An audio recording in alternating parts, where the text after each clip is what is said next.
Alright, what's going on everyone, and welcome to the series in which I introduce you to all the competitive meta decks in Modern. The purpose of this video isn't to give you an exact deck list, as those change constantly, but rather to give you an overview of what a deck is doing, so you can decide if you like the deck for yourself if you're new to the format, or so you can be prepared for what you will face if you decide to play the format. So today we're looking at Burn, an archetype that basically exists in every format known to man since the dawn of human civilization, and the entirety of Modern Burn can be summarized with one single card, Lightning Bolt. Originally printed in Alpha, 3 damage for a single red mana is still the epitome of a red burn spell. The goal of Burn is simple: you want to cast Lightning Bolt 7 times. Your opponent starts with 20 life, the spell deals 3 damage, and 7 times 3 is more than 24 head. So the deck plays as many Lightning Bolts as it can. Lava Spike, Skewer the Critics, Rift Bolt,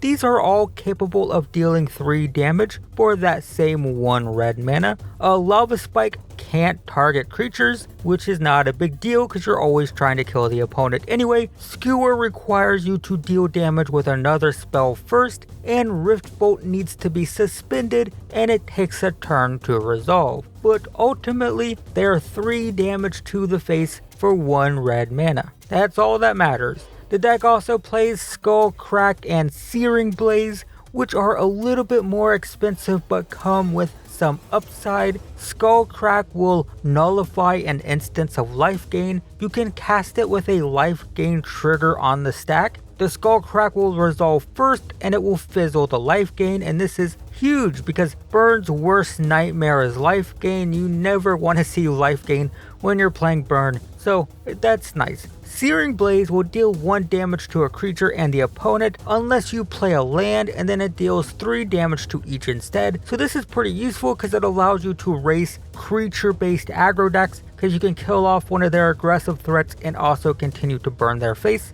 And it can also target creatures with lifelink, which is very important. The deck will also usually splash white for Lightning Helix and Boros Charm. Lightning Helix is a bolt with some life gain tacked on, once again giving you an advantage against opposing aggro decks or opposing burn decks. If you and your opponent are casting lightning bolts at each other, but then you gain 3 life from your Lightning Helix, well then you sort of countered one of their spells in a sense. Boros Charm, on the other hand, deals 4 damage for 2 mana, which is pretty good. It gives you some extra reach, 4 damage is more than 3, I know, pretty crazy. The other abilities can sometimes be relevant because the deck does play a few creatures, some of the most aggressive red creatures in the format in fact, Goblin Guide and Monastery Swiftspear.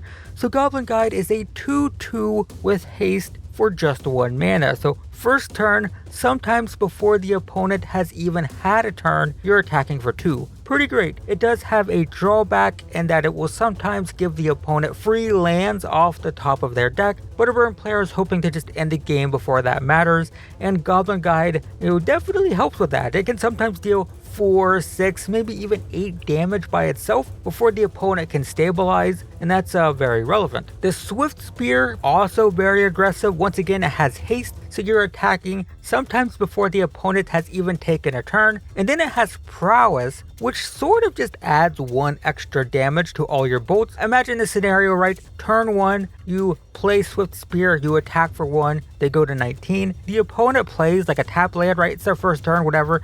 They dump their tap land, say go. Then you bolt for 3, you bolt for 3. That makes the Swiftspear a 3/4, and you attack for 3, dealing 9 damage. The opponent's done nothing but play a tap land, and you've just taken their life total down to 10 with 3 cards and 2 mana, right? That's Burn in a nutshell. You're trying to go fast, you're just flinging these burn spells, and Monastery Swiftspear actually gives you a pretty hefty attacker, which is a nice payoff for all the burn. The deck also typically plays Eidolon of the Great Revel. It will deal 2 damage to anyone who casts a spell with mana value 3 or less. This is very punishing for the burn player because their entire deck costs 3 or less, but a burn player isn't concerned with their own life total, they just want to kill the opponent as quickly as possible, so they'll start taking damage from their own burn spells. That's fine if it means that the opponent will also take, 4 damage, 6 damage over the course of the game. If an Eidolon can deal 6 damage in addition to all the burn damage and whatnot,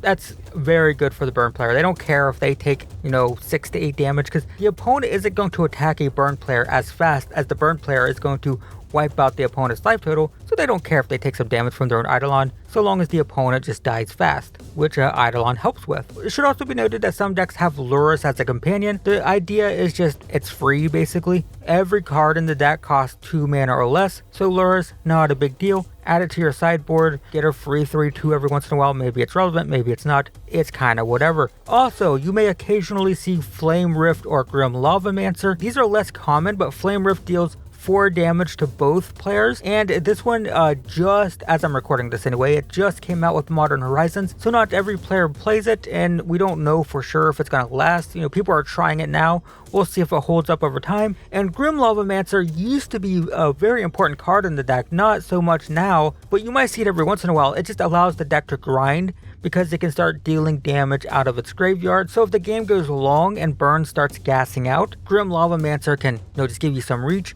when you're running out of gas. So not common anymore. It can sometimes still be played in the sideboard, and every once in a while you'll run into someone who runs like a single copy. So worth noting. And similarly, Light Up the Stage, probably also worth noting. It's all about just gassing up. When you start running out of cards, Light Up the Stage helps you get more cards. You don't see it as much in burn as you see it in like the blitz style aggro decks, but technically every once in a while you will see a player using it. Also, an underlooked but critical land for this deck is Sunbaked Canyon. It's probably unassuming, you might not think it's that important, but this is huge for burn, because burn loses when it floods out. The most expensive card in the deck costs 2 mana, and if you draw like 4 or more lands, you just don't have enough burn spells to win the game before your opponent starts catching up. I mean, burn is simple, right? It's dealing 3 damage plus 3 damage plus 3 damage plus 3 damage, right? Every land that you draw is not a burn spell, which in turn means that you can just lose to drawing too many lands. And you would think that's true for every deck, but not really. There are decks that can still win if they draw too many lands, because they can draw cards, because their creatures can stand on the battlefield and do repeated damage or block, but that's not the case with burn. If burn floods, it loses. It can't survive flood. Flood is really, really bad for burn, so Sunbaked Canyon is a redraw. You don't care about your own life total, you don't care if you have to pay the life. It's just, if you draw it and you need your second land or whatever, fine, it's a land. But if you have 4 lands, then you can crack it and just get another card, so it helps mitigate flood, which is Burn's worst nightmare. I said that about Lifelink. Lifelink and flood are bad for Burn, which is why the deck plays Skullcrack and Searing Blaze for Lifelink, and it plays Sunbaked Canyon for flood. And it's so important for this deck that many will also play Fiery Islet as well. The deck literally has 0 use for the blue mana. This is just a basic mountain that can be cracked for a card to avoid flood. Flood is bad, guys. Flood bad, fire good. So that is Modern Burn. It is very simple. If you are interested in specific deck lists, check the description below. I'll leave some links to some metagame tracking websites, and I definitely encourage you to have a look, as deck lists are always subject to change over time as new cards are released and as the metagame shifts, and different players will build their decks a little bit different. Also note that this deck isn't the same as Mono Red Blitz. They play a lot of the same cards. There's tons of overlap between the decks, but not quite exactly the same thing. The Blitz deck focuses on prowess creatures and uses cards like Lava Dart and Manamorphose to trigger them multiple times. I may go over that deck in the future, just note for now that it's a little bit different. But in the meantime, I hope this video was helpful. I will be doing a gameplay video with this deck in the near future, and I may also show you how to build a budget version of the deck if you want to play it casually. But in the meantime, thanks for watching, guys, and I will see you in the next one.